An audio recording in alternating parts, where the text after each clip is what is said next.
Morgan was at my second ever gig, and I was at his first, and the bastard made me laugh a lot. I call him a good friend. He's been one of my best friends in the scene for a while, and he is honestly one of my favourite comedians. Prepare yourself. He'll make you think a lot about him.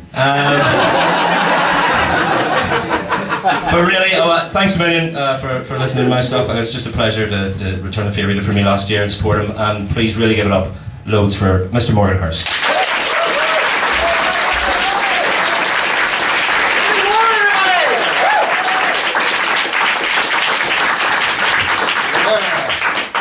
George, I'm really sorry about your mic stand. Sorry about your stage, Aaron.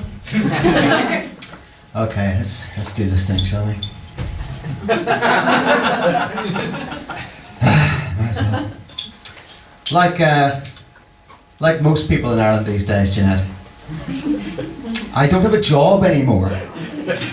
That means for me, at the age of 38, I'm back home living with my parents. Yeah! Living the dream! Rocking the free world, baby! I'm a fucking winner! Look at success! What's a winner, son? Wow! I'm the fucking sexiest man in the world!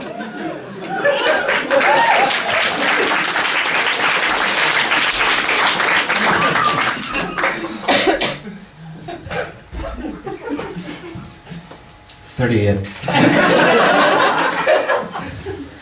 Fat. Balding. I'm bald. Specky. Don't have a girlfriend or a wife. Don't have any kids. Don't have a house. Not to say that things are going badly for me, Jeanette. But Amazon's #1 recommendation to me is a book called How I Survived Despite My Brain Trying to Kill Me, One Person's Guide to Suicide Prevention. When the internet's giving you advice about anything about how to make your cock bigger, you're in trouble. It wasn't always that way. I did have a job. I had a career. Ooh. I had a career. I was an IT manager years ago. And I can't get back in that kind of line of work because technology moves so quickly that I don't know what the hell's going on anymore. I can barely use Windows. The only thing I can fix on a computer now is a paucity of porn. I can fill a terabyte hard drive with porn lickety split. And in fact, that would be one of the titles I'd fill it with.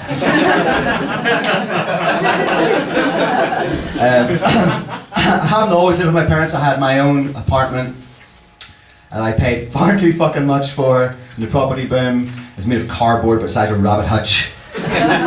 Bradbury Court. It's in the grounds of the City Hospital. Good area! Not as good as this area, obviously. Thanks for making it through the demilitarised zone, by the way. The apartment I had, it was very thin walls, so you could hear people arguing and domestic violence next door and things. And the floors and ceilings were very thin, and the floors were wood, or laminated, let's face it. And you could hear people like clumping about all the time. And I'll tell you a short story about it. I suffer sometimes from insomnia, not a lot, but occasionally. And one night I was lying in bed and I had to go to work the next day. When I had a job, not everyone works in social housing, Jeanette. Or whatever the hell call them that I can't remember. Poetry, that's right. Oh, someone's coming in. Oh, it's Marcus. It's okay. A little embarrassing. So anyway, I was lying in bed, I couldn't sleep. I was doing that thing that you do when you can't sleep. You just become like a scrappy teenager. It's like, it's not fair, I gotta sleep. And toss and turn like, obviously lying down. If I was just standing there doing that would go some way to explaining why I wasn't sleeping. I'm just like, God, I hate you. And I heard my upstairs neighbours coming in. And because it's so thin, you could hear everything, and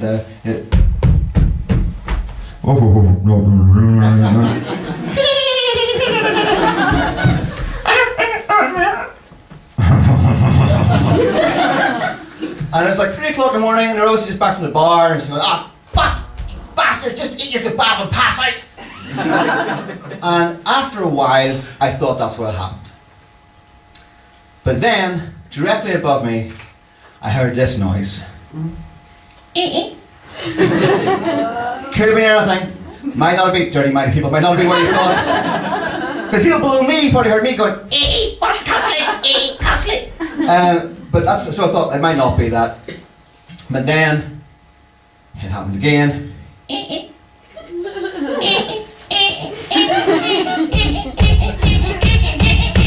This guy was like a jackhammer. I swear to God, the post of the bed must be lifting up and getting everything. It's like boom, boom, boom. The only way I can recreate this is for you all to stand up now. Stand up, come on, up you go. Everybody up! I'm on the edge. Okay, so everybody start making this noise. Start stomping your feet.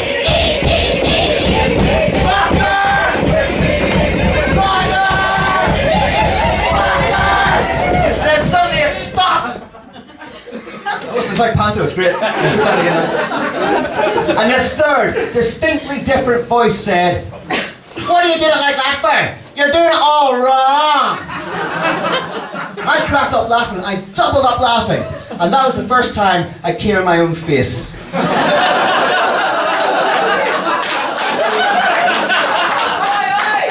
Oi oi, oi oi. These days I don't have to worry about noisy neighbours having sex. I was living at home. If I hear my neighbours having sex now, I just bang the wall and say, "Turn your vibrator off, Mum, Dad's trying to sleep in there."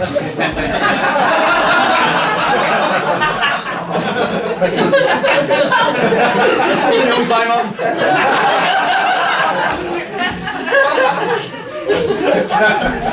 As Jim can tell you, my mother is a very religious woman. She's a member of the Presbyterian Women's Association, the PWA, the armed wing of the Presbyterian Church, the bingo wing of the Presbyterian Church. She has two big loves in her life, Jesus and detective shows. Anything with a murder in it, she loves it. You know, Morse, Frost, Newsline. If there's a murder there, she's glued to it, loves it. And I forgot what the next bit is. Fuck, that's bad. Oh yeah, her favourite one is CSI. Off the top of my head, all of us, she's improvising. Her favourite one is CSI, which I can't watch with her, because every episode of CSI, they discover the murderer by finding like a semen stain somewhere. You know the blue light? The old blue light.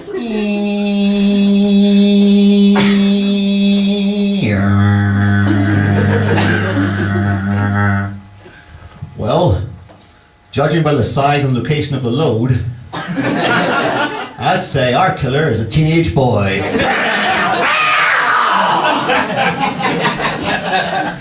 I think that's what CSI stands for.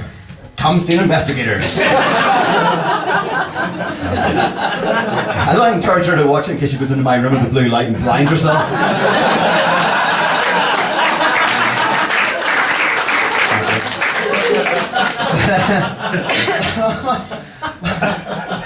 The only way my mother could love Jesus more would be if he'd solved a few murders, you know? Don't bring Lazarus back from the dead. Just do an autopsy and track down his killer. That's the Bible she really wants. I think it would be amazing if Jesus had his own detective show, though. It'd be the shortest show on television as well, because it would just be, "Okay, Jesus, here's the body. Who do you think did it? That guy? Case closed." Next week on The Infallible Detective. "Jesus, the mayor's over my ass on this one. You're the best detective in this department, but did you have to blow up that bus?" "Oh, sorry, Chief." "Oh, you're giving me a nose cigar here, you crazy Christ." More water required. My voice is terribly bad tonight. I was raised by Christians. Both my parents are Christians, and they're former Sunday school teachers. Which means as a child, I was also a Christian because you basically do what you're told. Now, I'm an atheist now, and a lot of atheists will tell you, that they became an atheist at the age of reason. I became an atheist at the age of masturbation. Because there is a conundrum for the religious teenage boy. And it goes like this.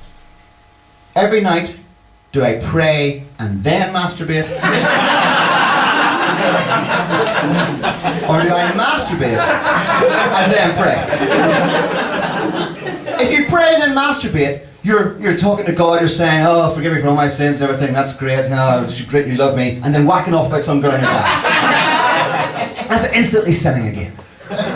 But if you masturbate and then pray, you're talking to God with spunky fingers. And that just seems disrespectful. My mum, throughout this, I used to listen to metal in the 80s, because any metalers, any metal! 3, 4 people pretending. Because basically, all music apart from metal in the 80s was shit. Okay? And if you think otherwise, fuck you, you're wrong. Apart from Prince. Prince is okay. Everything else is bollocks, okay? So I listened to metal. And in the 80s, a lot of Christian groups were really paranoid about kids listening to metal. You know, it's Satan's music. He's gonna go straight to hell. He's listening to Iron Maiden and Poison. Poison's not really metal. Okay. Alright. So she used to put Bible tracks underneath my bedroom door and stuff, and into my school bag. So I'd take out my maths homework and be a leaflet falling out about some guy who fell down a lift shaft and went straight to hell. Because it's always like, you can be in hell tonight! It's like 300. Tonight we dine in hell! So she used to take me to this thing once, which was it's like backmasking. I don't know if you know what that is. It's like the old vinyl records used to be able to play them backwards, but your finger on it and going against the rotation. And it was supposed to be messages from the devil on there. And it wasn't, obviously, because the devil's got better things to do than hang out with Ozzy Osbourne, for fuck's sake. That's probably not the best way to seek destruction across the earth. You can hang out with, I don't know, a popular music reference of today. Roxette. They're not popular. They're new, right? Okay. So, just like this, they had this meeting in a church hall near me, where they were showing people how horrible is the devil is corrupting your youth. And the first one that they played, I'm sitting in my Iron Maiden t-shirt, greasy hair down my face, just meh. And the first song they put on was Another One Bites the Dust by Queen. Okay, and some of you might know this. Another One Bites the Dust, if you play it backwards, it's supposed to say, it's fun to smoke marijuana, it's fun to smoke marijuana. And I have two problems with that. The first one is, it is fun to smoke marijuana. It might not be legal, it might not be good for you, but it's fun as fuck. And the second thing I have problem with that is Queen is not metal! Queen is for fucking sales reps trying to sell cardboard and Ballymoney. Fuck Queen! That's all I have to say about that. I come from Carrickfergus, which is a shithole town. It's a town with only 2 supermarkets in it. Tesco's and Sainsbury's. What are their colour schemes? Red, white and blue and orange. Very Protestant. And the other thing my mum used to take me to was this thing. One year in the 80s they had this thing called Mission Carrickfergus. Some of you from Carrick might remember that. It was, the idea was they were going to convert everyone in Carrick to Christianity. Do you think it worked, Jeanette? No. It really didn't. It really didn't. How's that wine, by the way? Is it good? Yeah. Should be, £9 value. So, Mission Carrickfergus, so what they did, this is the mid-80s, so they brought across all these American evangelists. And this is like really the Jimmy Swaggart era, so you're getting people saying, hallelujah, brother, you're cured, you're cured, you're cured, all that kind of stuff. And if you've never seen any of this stuff, it's going to be just unintelligible. But they had one guy in particular called Art Perry. Now, Art had been a lounge singer in Vegas before he became a Christian, and now he sang only evangelical songs. But he'd never learned how to sing in another style. So he came on stage going, all things bright and beautiful, just like you, sweetheart. Oh, and small, size doesn't matter. He's wide and wonderful. The Lord God made them all. Hey, anybody in from out of town tonight? This one's especially for you. Wide, wide as the ocean, high as the heavens above, and that's pretty high. Deep as the deepest sea. What is it? My Savior's blood. And then he would do secular songs that he converted to Christian songs. Like, Ollie the school teacher went to hell because he taught evolution. And my favorite one, Jesus, Jesus, so good they named him Christ.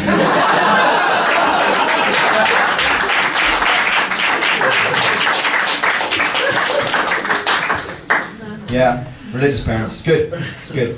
I failed them utterly. They expected me to become a Presbyterian minister instead of a unemployed drug addict. Sometimes it's almost the same. So that doesn't even make sense. Anyway, my parents have a cat that they love more than they love me. It's fair enough. He's never denied God. But I've never shit the carpet.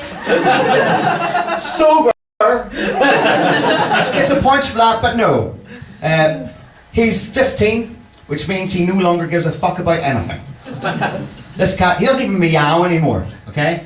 He said that he makes this noise, he goes, meow, meow, meow. Like some kind of old guard Chinese Communist Party member. Meow. You open it, he's behind the door, you hear him, meow, meow, meow. You open the door, meow. There's the door again, meow, meow. He will walk past you and just go, meow. Which is the equivalent of a person walking past you in the street just going, dickhead!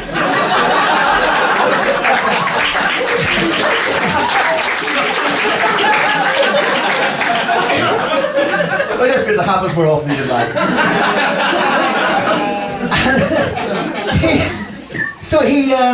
Oh yeah, I'll tell you the story. Okay, yeah.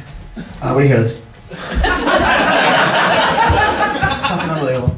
Right, so my parents got because he used to be really good about using his literature and stuff, but now he just doesn't care. I'm gonna shit here and fuck you. And he does it all the time.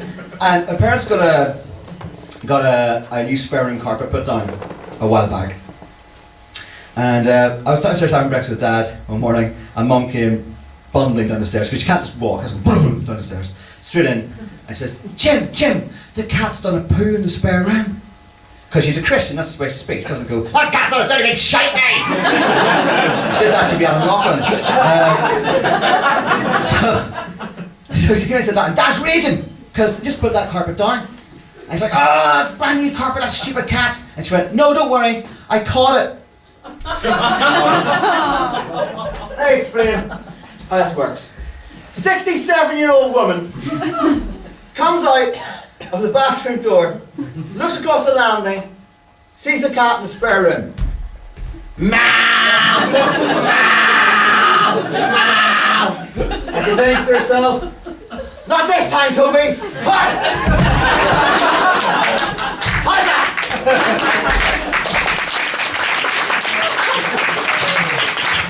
Everyone wants to see a fat man fall over. It's the pinnacle of comedy. He's a very fussy eater, this cat.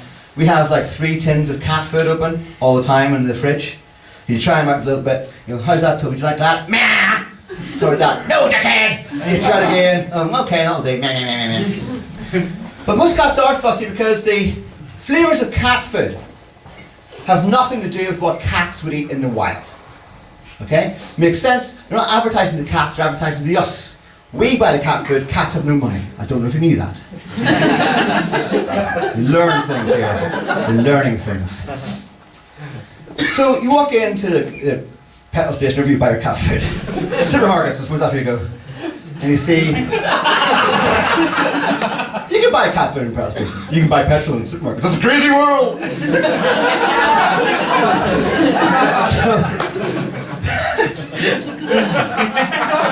So you see like, chicken flavour. Well, I like chicken. The cat's gonna like chicken. That's fair enough. Beef. I like beef. Cattle like beef. When was the last time you saw a cat hunting a cow? Stalking through the grass. I'm gonna get you, you milky bastard. I think so. The worst one's tuna. A cat and a tuna have never met in the wild. The main predator of the South Pacific tuna is not the domestic house cat. There aren't trawlers filled with cats with craven nail thumbs hauling up nets for meow me hearties. The kittens will feast the night of the birthday of the sea. Meow meow, meow meow meow meow meow. If you want flavours of cat food that cats would choose to eat, it would be things like sparrow in feathers, frightened mouse, or dead pensioner's face. They love a bit of that, they really do. Everybody's favourite. I think I was established in 38. That means I grew up my teenage years, at least in the 80s. And this province was very deeply divided at that time. It affected everywhere. It affected every county, every town, every school. It certainly affected my school. I'm speaking, of course, of Spectrum versus Commodore. The first great computer wars. If you had a ZX Spectrum, you had, for young people trying to understand this, you had 48K of computing power, 8 colours, and 2 distinctive beeps. And if you had a Commodore, you were a cunt. Fuck Commodore, fuck him forever. Sinclair till I die! Henry Ford said that people get the government they deserve. And look who we've got. Peter Robinson, the province's most famous cuckold and the world's worst property developer. And Martin McGuinness, Art Garfunkel's evil twin. But the best one of all, Sammy Wilson is our finance minister. How the fuck did that happen? The man looks like a cross between a rat and a retard. How did he possibly have got into that position? Sammy Wilson, a man whose environment minister didn't believe in global warming. Sammy Wilson, a man who forgot to MOT his own motorcycle got lifted by the police. Sammy Wilson, a man previously best known for nude sunbathing photographs. My own father, who's from the Shankill, thinks he looks like Falklands burn victim Simon Weston.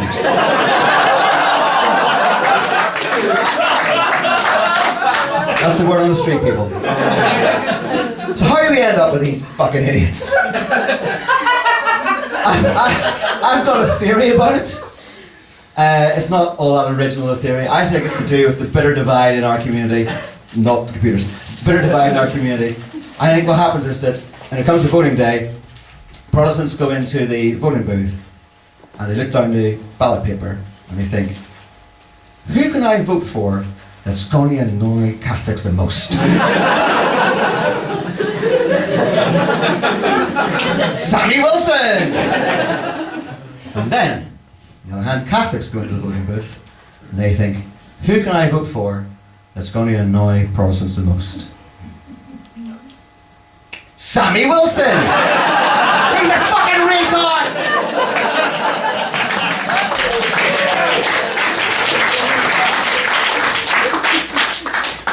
You're all drunk.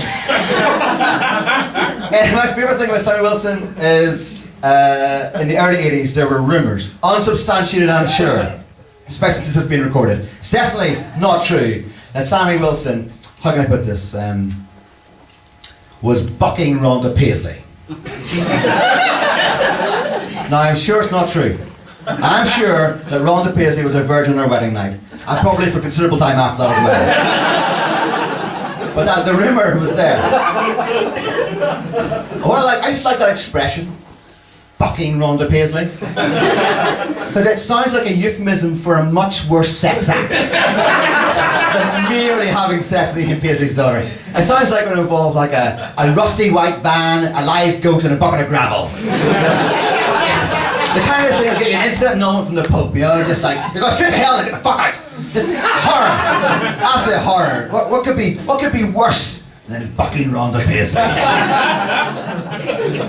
Yeah. Oh, yeah, I'll say this. I called Nelson McCausland a cunt. No, I know you're thinking, we've all done that, Morgan. But I did it to his face! Yeah! You! In case you don't know, Nelson McCausland is the former culture minister for Northern Ireland and creationist whack job who was trying to get intelligent design into our museums and schools and all sorts of shit. And he's just basically a vile human being. And what happened was, it was culture night about a month or so ago, and I was in the Black Box Cafe, and I just turned around, and there he was just there, like 10 feet away from me. And it was like an out-of-body experience. It's like I had no control of my body, I just went, CUNT! CUNT! The thing of it was that he didn't even react. He just went, and he didn't flinch, nothing, just like, he didn't do that too much, he just went, just walked back over. I defy you, anyone in this room, if someone walked in and goes, CUNT! CUNT! You'd at least look, for fuck's sake, and turn around and see he was doing it. No. The only thing I can explain it is, he must get called a cunt so much. It's just like white noise. It's like tinnitus. It's just a low level thing. Oh, it's a nice day today. Nice cup of tea. All the time, all the fucking time, every day, every single day.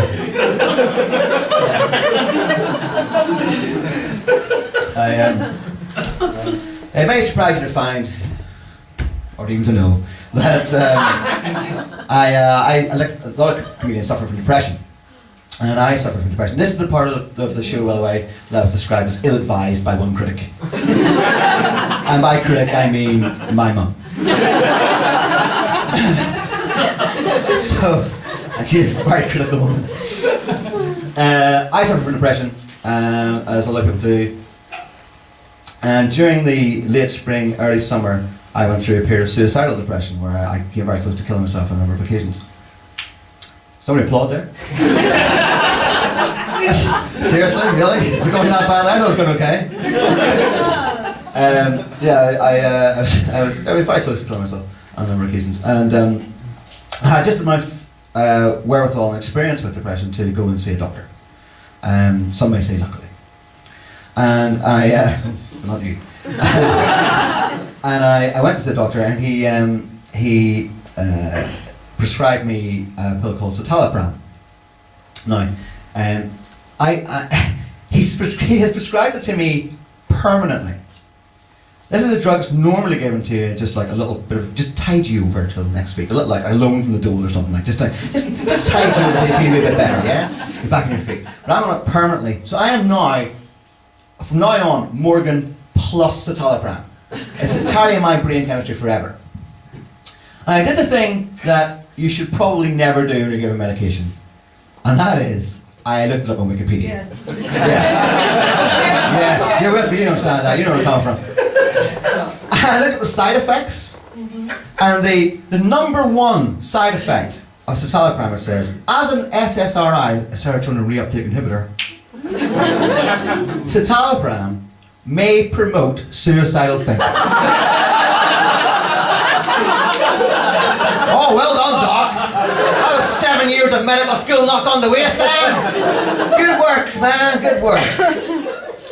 The number 2 and 3 side effects of citalopram are sexual dysfunction and weight gain.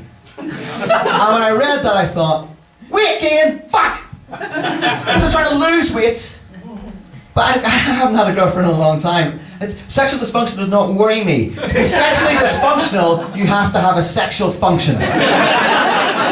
I do not have a sexual function. But I am trying to lose weight, and that's annoying as fuck. But it turns out that the dysfunction for citalopram isn't impotence. Everyone's glad to hear that. What it is an inability to orgasm. So now I know why it promotes suicidal thinking. Because it's been told, oh, you'll never come again. Ah! Give me a gun, where's the blades? Oh, Dad. It's not a fucking panto, okay? But don't worry, because I've been monitoring this daily with the help of the internet. Jim gets it. And everything's still working down there. It takes a little bit of work, but I get there. But the good thing about it is that being overly concerned about my weight and having difficulty reaching orgasm has really got me back in touch with my feminine side. Am I right, ladies?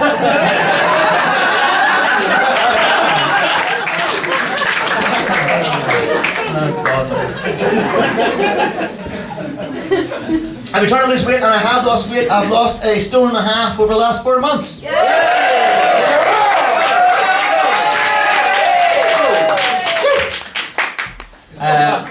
I'm still a fat fuck. That's because you didn't win the wine, Colin. You're a better man. Better. Get a job. This is so fucking rich come for me. I haven't worked in 6 years. Let's call this work. It's not.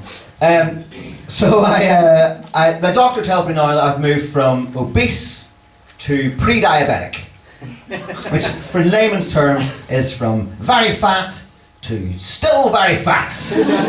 It's great. The way I've been doing it is I've been going to the gym 5 days a week. Now, that does not make me better than you. It just means that you're worse than me. That's all I'm saying. You're worse than me. And so, here's the great thing about going to the gym when you're a middle-aged, fat, baldy bastard. Nobody looks at you, nobody gives a shit what you do. Okay? I can go there, I can do my lady press-ups.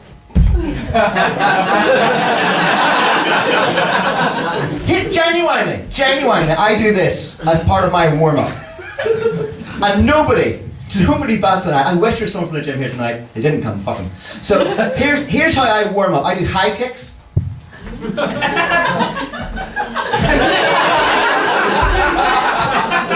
buy an eyelid. No one even looks. There's the hot girls. They're not looking at me. I try not to look at them. And they're looking at the muscle guys. And the muscle guys are looking at the hot girls and the other muscle guys.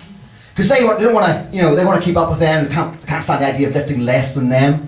So no one's looking at me at all. But you get really into it, You start doing all the lifts, like kettlebells, and you do all the deadlift stuff. You go, oh, hardcore! Oh, I've lifted 2K more than last week. Yeah! You start talking about diet and things in the changing room. I was talking to a guy who's Australian weight, and I said to him, I eat a lot more fruit and vegetables now. Instead of having like toast at night, I'll have an apple. And across the changing room, this guy, huge, big rugby playing guy, went, "A fritz full of sugar!" Now, at first, I thought he meant me. But the gym's full of characters, There's always a character there who's willing to say something racist or homophobic for a laugh. Yeah, they're so funny. And then he said, you shouldn't eat apples after 6 o'clock. Apples make you fat. I had the heart to tell him. Apples did not do this to me. Apart from the cider I drank before chopping down kebabs and pizzas and all that shit. But you get a lot of characters who I don't like telling I'm a comedian, because then they won't tell me jokes. I don't want to hear their jokes. I was on the treadmill during the summer. It was during the Pride parade. And so they're doing coverage of Pride on the big screens they have above treadmills. So we're all running along, looking up at it. And the guy, he turns around to him and he goes, "Pride parade? Should be a fucking shame parade." Because he's hilarious! So I had an instant comeback for him, which was...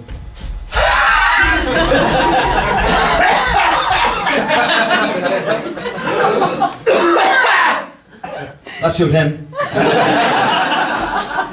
But I was thinking about it later.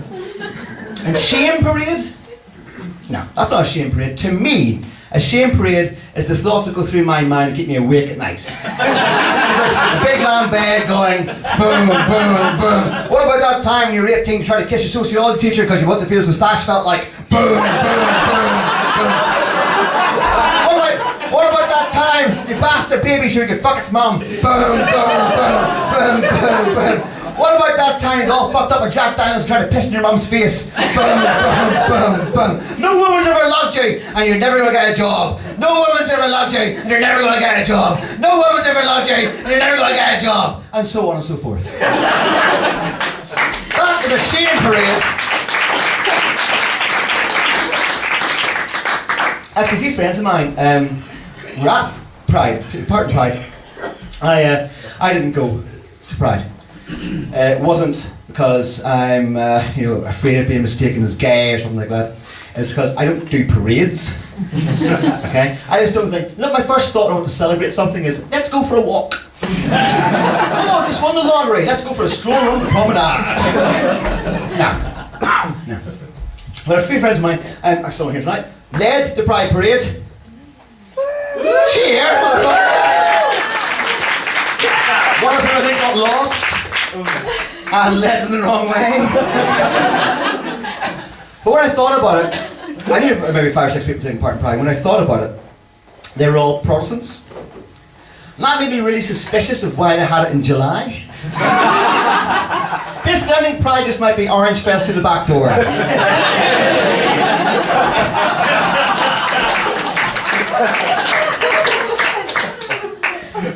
Sorry about that.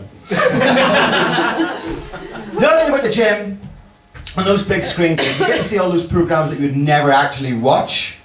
Like Judge Judy. Oh, 2 teenagers suing each other over who owns a kitten. Or Jeremy Kyle. Now, every hacky comedian in the UK has jokes about Jeremy Kyle. Here's mine. There's a guy on Jeremy Kyle I saw in the gym who had a tattoo of a face, the full size of a face, on his own face. And Jeremy Kyle said to him, "Why did you get that done?" And he said, "It's distinctive." Do you know what else is distinctive? Your face! I can literally tell people apart by their faces every single day. What are you, a fucking twin? You're not there to tattoo your face. If you got a tattoo on your face, the size of your face, of somebody else's face, that's a big commitment. You have to think to yourself, I will never regret this. There's no time in my life, on a first date, on a job interview, or in court, let's face it, that's what's going to happen to him, where this will be a disadvantage. I saw a kid in Belfast a few weeks ago, and he had a tattoo, and he must have been 18, he had a massive tattoo across his neck. It said, "No regrets." Well, fucking see about that, son. I can see your first regret from here, kid. Yeah. Stupid thing to do. The thing was, that guy on Jeremy Kyle, he wasn't even there because he had a tattoo on his face. He was there because he was a love rat. And that's the empowering message of Jeremy Kyle. No matter how ugly or stupid you are, you can always shag your wife's sister. It's always there. Thank you, Jeremy, for giving me that message of hope. More water. This is just a distraction, just to set this over here. I like Rory, put on about 2 stone in 2 years from comedy. Comedy makes you fat because most comedians drink a lot. Whenever they're on stage, get over their nerves kind of thing. I'm always driving everywhere, so I don't get to drink.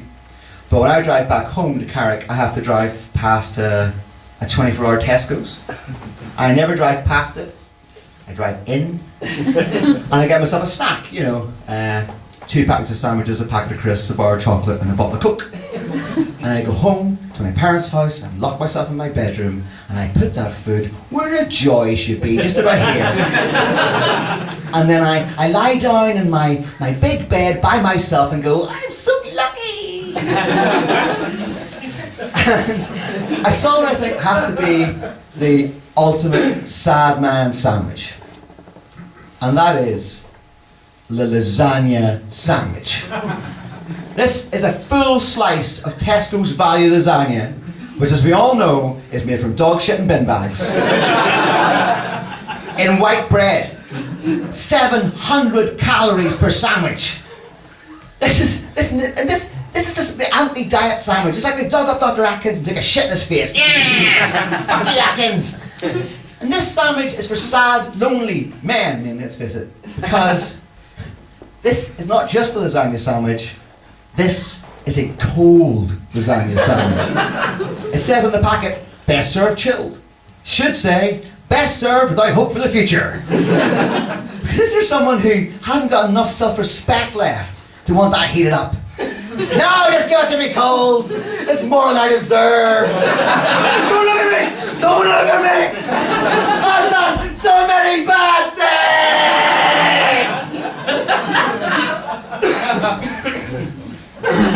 I think if there was a jingle for that sandwich, here we go. Cold lasagna sandwich, chilled to perfection, salted with your tears, you sad and lonely man.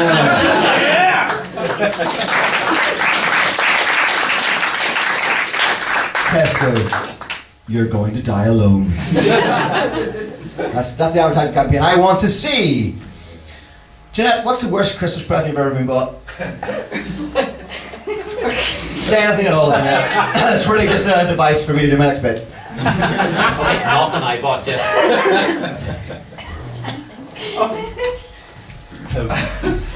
You're not holding up the show, don't worry. Jeanette, what was it? Jeanette, what was it? Jeanette, what was the worst Christmas present you've ever been bought, Jeanette? I don't know. What is it? Jeanette, tell me! What is it?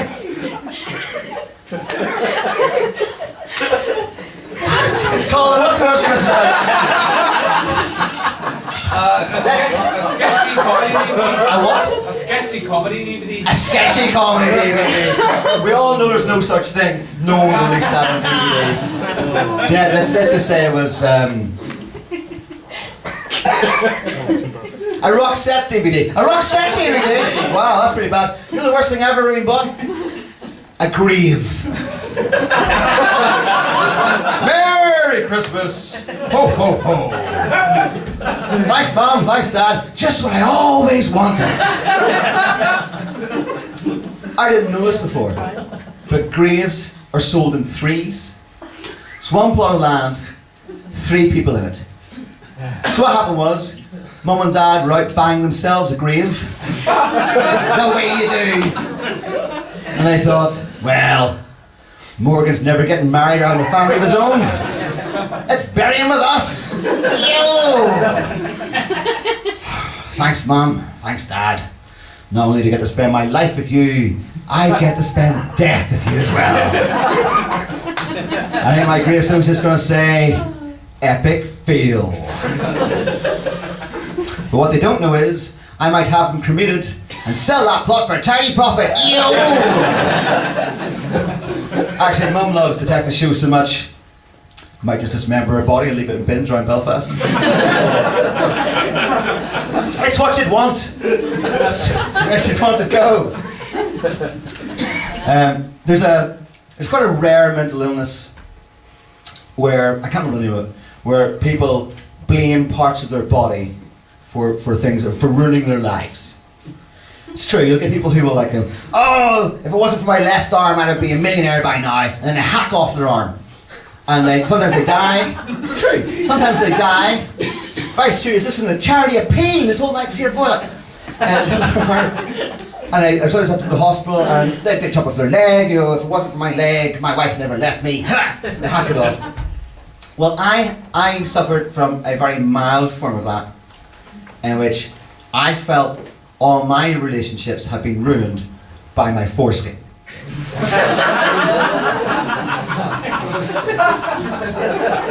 Hear me out. Hear me out. There's a reason to this. Because, well, after a free drink and a condom, it sometimes felt it got in the way of intimacy, shall we say. So at the age of 32, I went and got a circumcision. Now, for any of the gentlemen in the audience, I can tell you two things about getting a circumcision. The first thing is, there's this guy's in the audience just going, Jesus. The first thing I can tell you about it is, it swells. In all the wrong ways. If you want to know what your penis will look like after circumcision, just get a hammer and start smacking the fuck out of it. It looks like roadkill, okay? It's black and blue and brown and purple and yellow and it bleeds. Like a cheap Hearst pussy, I don't know.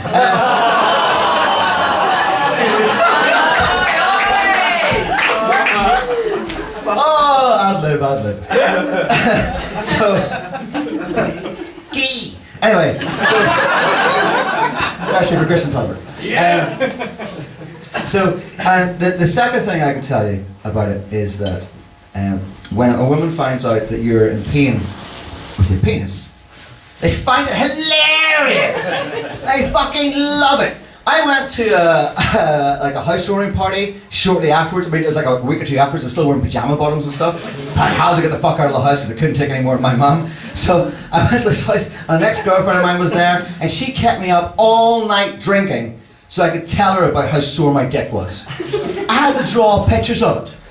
This is what it looked like before, as you recall, and this is what it looks like now, like a turtle that's been run over by a truck. That's what it is. It's horrible. It's horrific. My own mother would double up laughing and point at me whenever I was walking up the stairs. If you want to know what it feels like, get a piece of sandpaper, put it on your foreskin and walk up and down stairs for 3 weeks. That's what the pain's like. My mum would just laugh and she'd go, look how sore it is! Look, he's bleeding through his pajamas!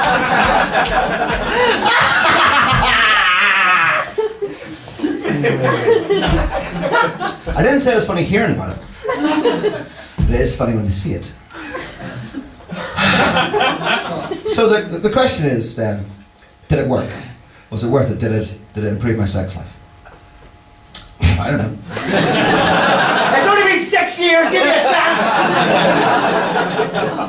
I haven't had a girlfriend, let's face it, a ride in 7 years actually. I hate hearing myself say that. Put myself up. But what that means in effect is, the last time anybody other than myself touched my penis, I was unconscious and they had a knife. And that sounds a bit rapey, but I asked them to do it. On your taxes. But I've been single for a long time, but I'm trying to get back into the game. Yeah, that's right, it is. This dreamboat's still sailing. And I'm looking for a tug, because it happens. Facebook keeps trying to get me to sign up to online dating sites like Star Wars Girls. I don't know if you've ever seen a Star Wars girl. The one today was Japanese women are looking for you. They're in Japan! That's not useful! Or my favourite one is single moms just looking for a second chance at love. I actually did try online dating. I signed up for Match.com, and I was looking at the profiles of women my age on there, and I noticed that there's like an eerie similarity between the single women on there in their late 30s. And basically you get profiles that go things like, hi, my name's Left on the Shelf 1973. I'm 38. I've never been married. I don't have any children. But I desperately want one! Choose me! I'll go bareback! I'll go bareback! Or, one day my prince will come inside me and give me a baby.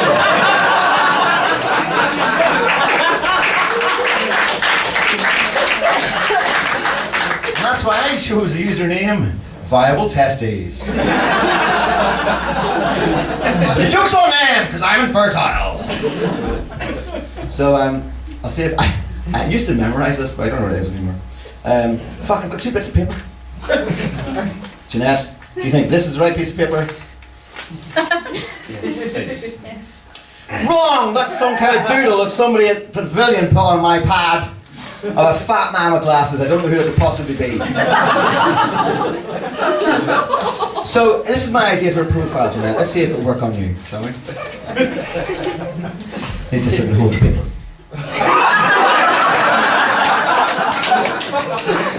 Sexual dysfunction. Jesus Christ, Ray, what have you done to this? Story of my fucking life. It's been a long time since you ate 4 whole. Nice one.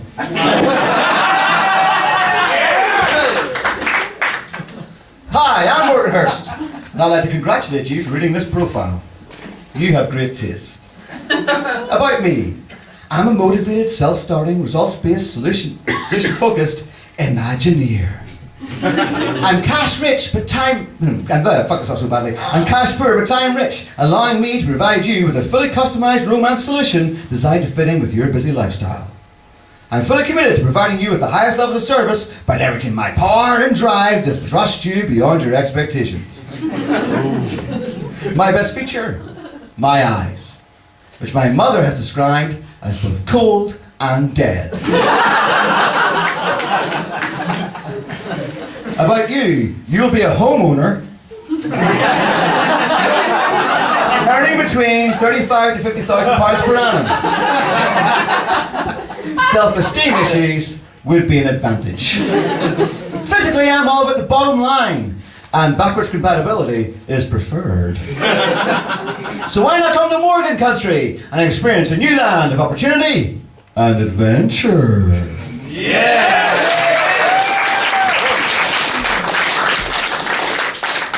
So here we are, we're at the end. Don't fucking lie. So, what's it been all about?